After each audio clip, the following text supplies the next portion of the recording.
আপনি আমি আজকে থেকে চিন্তা করব যে আমরা পৃথিবীতে বেঁচে আছি কি জন্য। বলেন আমাদের বেঁচে থাকার কারণটা কি? আপনি আমি পৃথিবীতে বেঁচে আছি কেন? আল্লাহ পাক আমাকে আপনাকে হায়াতে রাখছেন কেন? দুইটা কাজ আমাদের। যত কিছু আমাদের আশেপাশে ঘুরতেছে, স্ত্রী, সন্তান, ব্যবসা বাণিজ্য, চাকরি বাকরি, এইটা সেইটা, এগুলো সবই গৌণ।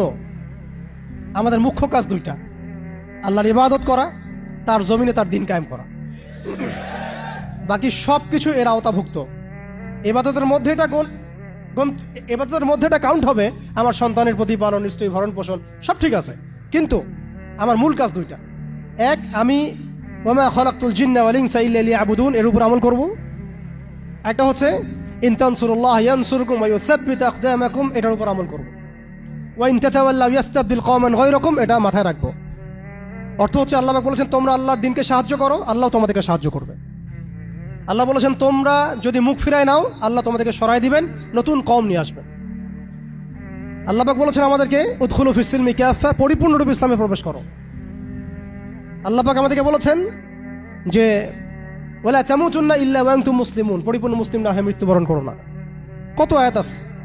আরেকটা আয়াত আমি শুরুতে বলেছিলাম, ইন্নাল্লাহা লা ইউগাইয়িরু মা বিকওমিন হাত্তা ইউগাইয়িরু মা বিআনফুসিহিম। আল্লাহ পাক কোনো কওমের অবস্থা ততক্ষণ পর্যন্ত পরিবর্তন করেন না যতক্ষণ সেই কওম তাদের নিজেদের অবস্থা পরিবর্তনের ফিকির না করে, চেষ্টা না করে। অতএব শুরুটা ব্যক্তি থেকে হবে। আমরা সবাই নিয়াত করতে পারি ইনশাআল্লাহ যে আমরা আমাদের আগামী পুরা জীবনটা শুধু এক আল্লাহর জন্য ঢেলে দিব ইনশাআল্লাহ। আমাদের সব কাজ হবে আল্লাহর সন্তুষ্টির জন্য। মৌলিক কাজ হবে দুইটা: আল্লাহর ইবাদত করা এবং তার জমিনে তার দিন কায়েমের চেষ্টা করা। দুই নাম্বার হচ্ছে ভাই পরিপূর্ণ ইসলামে প্রবেশ করতে হবে। আংশিক ইসলাম প্র্যাকটিস করলে এখন আর চলবে না। অনেক হয়েছে, ওয়াজ তো শুনতেছেন 10 বছর থেকে। আমি তো মুসলিম পরিবারের সন্তান। 30 বছর হয়ে গেছে বয়স, 35 বছর হয়ে গেছে বয়স। এই যে আমাদের অনেকের বয়স 40-50 হয়ে গেছে। আর কি, আর কত? দুনিয়া তো দেখলাম, দুনিয়া তো যথেষ্ট দেখলাম। অতএব পরিপূর্ণ ইসলামে প্রবেশ করতে হবে। এটার মাধ্যম হচ্ছে আল্লাহ পাকের সব হালাল মেনে চলবো, হারাম মেনে চলবো, সব আদেশ মেনে চলবো, নিষেধ ছেড়ে দেবো, সুন্নাহ ভিত্তিক জীবনযাপন করবো ইনশাআল্লাহ। রাসূল সাল্লাল্লাহু আলাইহি ওয়াসাল্লাম যা করতে বলেছেন করবো, ছাড়তে বলেছেন ছাড়বো। এবং 3 নম্বর হচ্ছে ইসলাম বিরোধী যে আকীদা, দর্শন, মতবাদগুলো আছে এগুলোকে চিনতে হবে।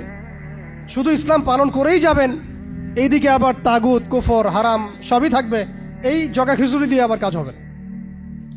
আমাদেরকে এই যুগের আবু বকর, ওমর, ওসমান, আলী হতে হবে। একদম মুখলেস, একদম খালেস, একদম পরিশুদ্ধ হওয়ার চেষ্টা করা ইনশাআল্লাহ।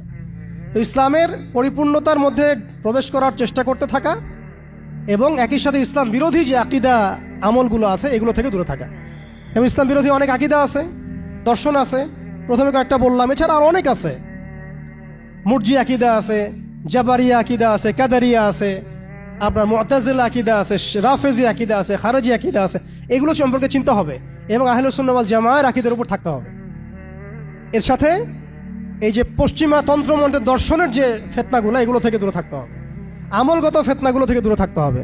সুদ থেকে, ঘুষ থেকে, দুর্নীতি থেকে, জিনা থেকে, ব্যভিচার থেকে, যত রকম কবিরা গুনাহ আছে এগুলো ছাড়তে হবে ভাই।